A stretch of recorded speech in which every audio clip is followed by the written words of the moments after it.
এত রাতে কেয়া টেবিলের ভিতরে ঢুকে কি করছে? আচ্ছা চলুন তো দেখে আসি। দেখে তো মনে হচ্ছে এখানে হচ্ছে পাঁপড়ের ডাব্বা। যা ভাবছিলাম তাই, এখানে এসে দেখি কেয়া সুন্দর করে পাঁপড় ভাজছে। যেখানে রুমের বাকি সবাই হচ্ছে ফোন টিপছে, না হয় ঘুমাচ্ছে, এরকম অবস্থা, সেইখানে একা একা বসে পাঁপড় ভাজছে। সে কিন্তু আমাকে দেখেনি। গাইজ, আজকে আমাদের রুমে কোনো খাবার আসেনি, তো রাতের বেলা খাবারের বন্দোবস্ত করতে গিয়ে কেয়া এখানে এসে পাঁপড় ভাজছে।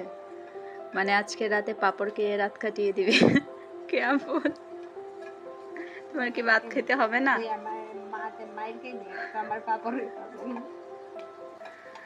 তো তার হচ্ছে কড়াইয়ের তেল গরম হচ্ছে না।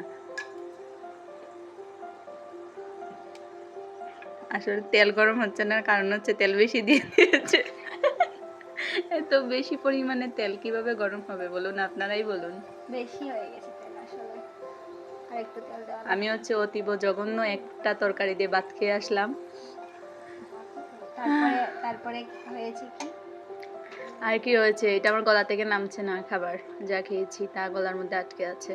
আর তেল দিলে হবে না, বেশি তেল দিলে। আর একজন হচ্ছে রাতের ডিনারে খাবে পাঁপড়। এই অদ্ভুত ধরনের মানুষদের সাথে আমরা বসবাস করি। আমি নিজেও অদ্ভুত, আমি এটাই বলতে যাচ্ছিলাম। আমি স্বীকার করি আমি যা, বুঝেছো? এই যে একটা অদ্ভুতের গাড়ি, আমার মানুষটা ভেবেছিলাম রাতের ডিনারটা কেয়া হচ্ছে পাঁপড় ভাজা দিয়ে চালিয়ে নেবে, কিন্তু আসলে তা নয়। আমাদের কেয়া কিন্তু খুব ভালো একটা রাঁধুনি, তো সে এখানে হচ্ছে আলু কেটে রেখেছে, তার মানে নিশ্চয়ই আলু ভাজি রান্না করবে ডিনারের জন্য।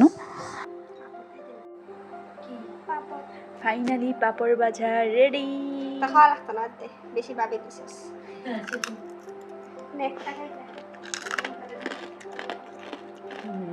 খুবই ক্রিস্পি।